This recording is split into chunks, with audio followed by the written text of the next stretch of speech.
much better place than your apartment, which is the first place the police will look. Oh, so you're telling me that you took them to help me? Of course. Oh, not at all. I wanted to make sure you wouldn't be tempted to throw me under the bus again. I told you I would never. But what you say isn't always what you do, Mama. Let's just think of this as a little helpful reminder that you need to stay on my good side for a change. Ooh, good job, Eva. Good job again. Because we need this, okay? Hey, neighbors, welcome back to the channel. This is Beyond the Gates review. Listen, I'm going to start off right here. Let's start with the problem maker. Tracy should have came with Sharon, because we really could have used you, okay? We got Sharon and Anita, okay? Sharon is at the door with all 40 years worth of depression on her face. And Anita is looking at her like, oh crap, I gotta go through this. Yes, we are a little scared for you. So Sharon comes in, okay, looking like Ursula, and had no problem. Her whole mood changed as soon as Daddy Dupree walked in, gave her a smile, even gave him a hug and said, oh, it's so good to see you. Turned around and looked at Anita. But not her, I guess. Yeah, we feel it. We feel the energies, Sharon. My question is, why the hell did you come? Why did you come all this way? Mind you, you didn't even pay for your own stuff, okay? Tracy paid for the plane tickets and the hotel, and you have to pay her back. And she said, you know, you could take your time with it, but, you know, obviously that was a struggle for you. So if it was a struggle for you, why the hell did you take it? Because you got to pay that back. And then you came all the way over here for what? I mean, I get it. Okay, you got like good, like I said, 40 to 50 years worth of anger, stuff you need to say. Maybe. I just can't see myself flying all the way from Chicago all the way to DC just to let one rip and then go back to my hole where I crawled from. I don't know. I mean, the way we could send things, I could just do a video and send it to you, you know, or I could send it through an email. I could do plenty of other ways rather than having me remove myself from my comfort, going all the way to your comfort just to tell you off and walk away. It's just a waste of time for me. But nevertheless, that's what we got today. Sharon goes over there. Anita gives her best freaking shot. Said everything just like she was tiptoeing around a little bit. She did do a little tap dance around her. Like Anita, which we really need to know is, do y'all got a deeper secret? Because homegirl is busy saying that. I mean, she keeps saying, oh, maybe I should let everybody know the real Anita Dupree. Listen, tell us, what's the secret? What's the secret? Because this whole town got way too many secrets and y'all don't want to tell none. I mean, meanwhile, on other soaps, secrets come dropping left and right. Right, Lulu? Anywho, so she says, you know, you pretty much just left us, you know, in the wind. That same wind you traveled for that wig. That's why it's shifted. But you left us back then with our tails behind our legs, going back to our hometown with nothing. Okay, cool. What they kept talking about is Dante Green. Are we going to see Dante Green? Who is this Dante Green? And bro, you messed a lot of stuff up and was doing just as much sneaky stuff in behind the curtains as Bill Hamilton. Do y'all know each other? Are y'all related? Just a question. So, apparently Dante had paid the girls their last little sum, and they couldn't get that unless they signed the NDA. Okay. Anita didn't know anything about that. She's like, I didn't know about that. Yeah, I know. It's a lot of stuff you didn't know because you left us. That's pretty much the energy was going through that back and forth. Back and forth. Anita said something, you know, all of us had the dream. So apparently back in the day, Anita was the one with this original dream. She talked the girls into this original dream, and that's why they were articulates. Then, well, I could see they're angry. You pretty much abandoned ship. Like, see y'all later. I'm going to go do my own. Okay, I could understand their anger. And Anita, girl, you should have really reached out a long time ago to fix this. I mean, sisterhood. Ain't no way I could go this long. And me and my peoples, we get angry at each other, we could go. But we ain't going this long. 40 to 50 years? Mate, come on. Y'all actually still alive? Fix this. That's all. So we're going to move. So she said no. She was like, after their long and dragged out conversation, no deep secrets came out except for Dante paid them, didn't want to pay them unless they did an NDA. He also sat up there and spread rumors about Sharon drinking and drug problem. And apparently he probably did some other things. That's what we're trying to get to. Like, it sounded like he did something else that Anita has been trying, as she say, all this time to work through and to come to terms with. Come to terms with what? What happened? Did you get attacked by this Dante Green? Did he attack somebody else in the group? I mean, is it Sharon the one that he attacked? I don't know, but he did his best to shove Sharon all the way back there and to bring Anita to the front. So that's where the resentment is. That's where the anger is. And pretty much Sharon said, I can never trust you or forgive you. So she walked out. Again, you wasted my motherfucking time, because I could have sent that shit in a phone call or anything else. Write a 5-page letter.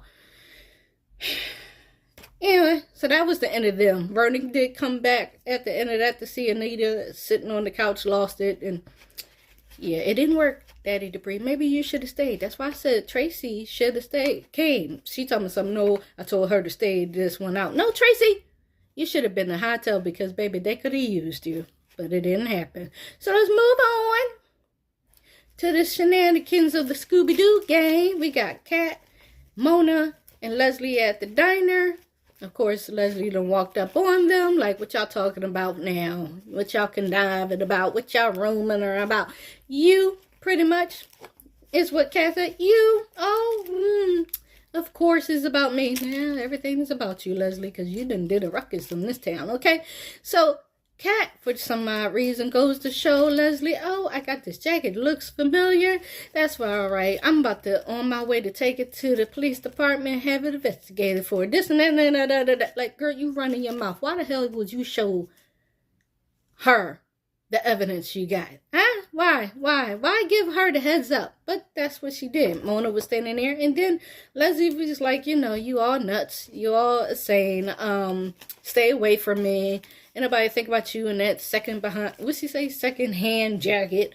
She's like, that's not even a fashion anymore. Like, she was trying to come up with all this stuff that she was saying.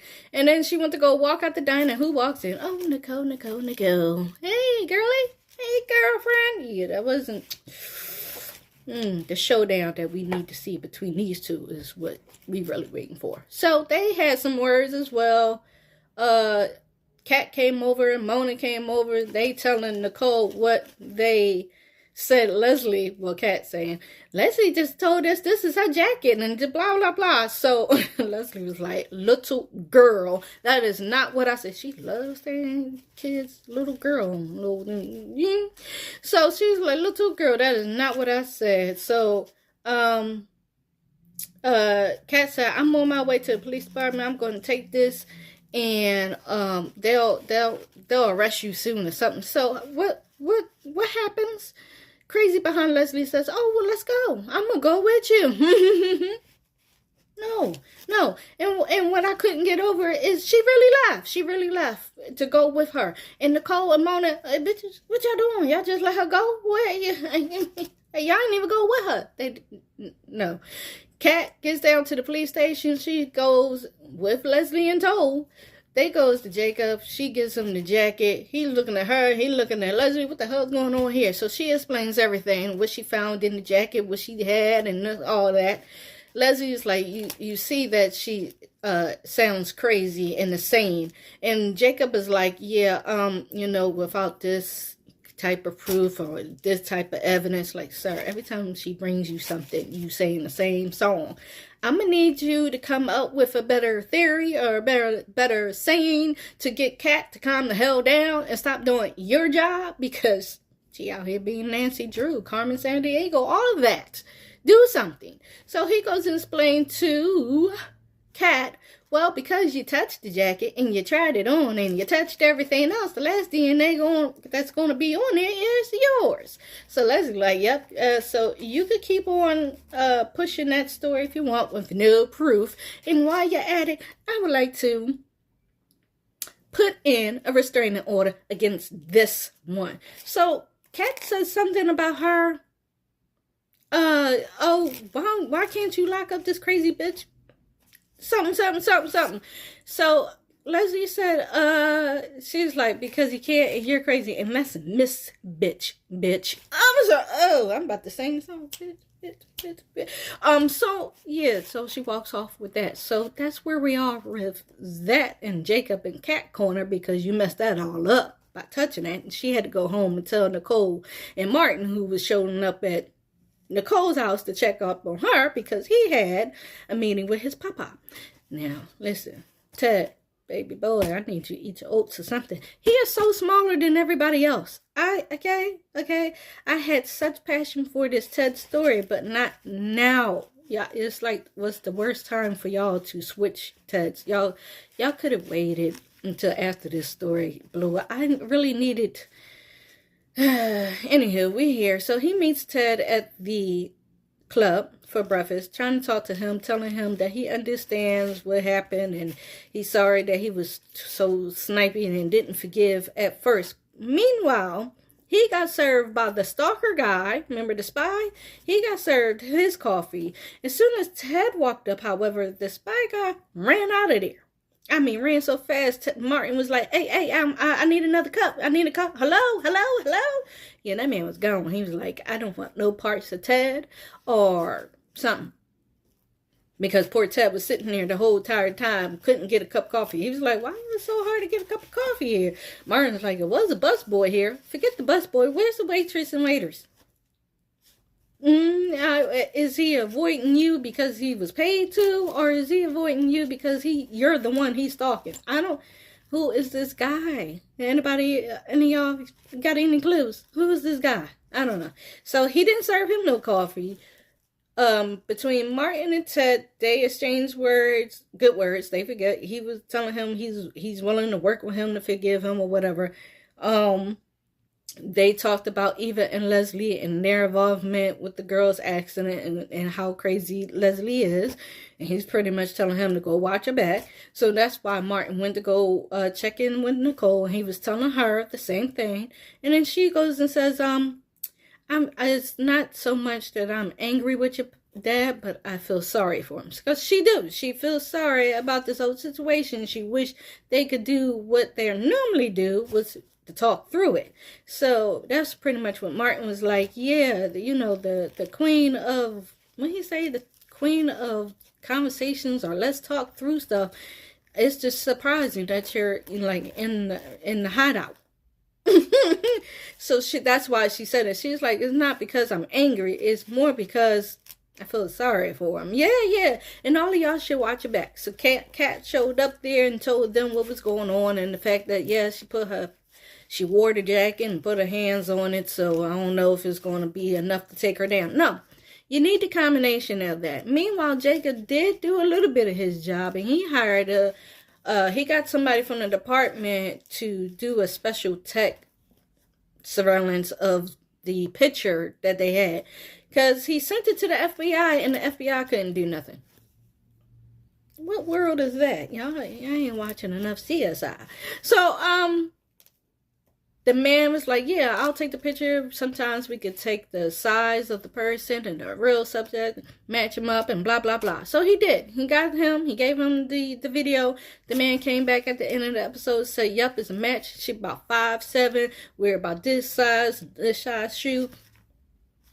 And he's looking into the brand or whatever of the bike and helmet. And so that should be coming back soon. Meanwhile, Eva has the helmet. Y'all saw it.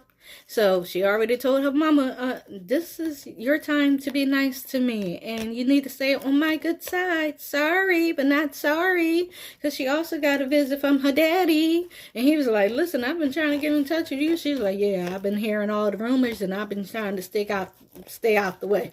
So he's like, listen, I'm here for you. I'm sorry that you was raised by her, but me and you need to look out for each other. I can't believe she tried to throw you under the bus. I never believed it, and I wouldn't think of it that way. And he going on this speech. Meanwhile, she's like, yeah, she's trying to play it off. Like, yeah, mama, sometimes she got in to do stuff, and she don't know when the limits are. Yeah, she don't know the limits of a lot of things, Eva, and you should have told him about more. Instead, she not denied, but she was like, he was like, did you know? She was like, no. She's like, I suspected, but I chose to believe her, and so I did. And he said, what about the hospital? She said, again, I asked her, I chose to believe her, and I did. Not so much. I just wanted her to say that. I did until I saw her messing around with the helmet, and I got it. Like, that would have been great. But no, she has it. I don't know where she moved it to, but I really do hope it's like what she said, in a very safe and better place, because we don't need Leslie to find that at all. Okay. And so, let me see. Yeah, so we didn't get no drop bombing secret about Anita and Sharon and them. The spy guy is looking over Ted and Martin. I think he's a little after the both of them, maybe? I don't know. But let me know what y'all think about this episode. It was okay episode. It was really good knowing that Eva has the helmet. I just need her and Jacob and Kat to put everything that they found, and then maybe you could catch somebody. But do y'all think they're going to catch Leslie, or is she going to get Ghost before they do? Because I think she's going to get out of there. We about not to see Leslie probably for a couple months.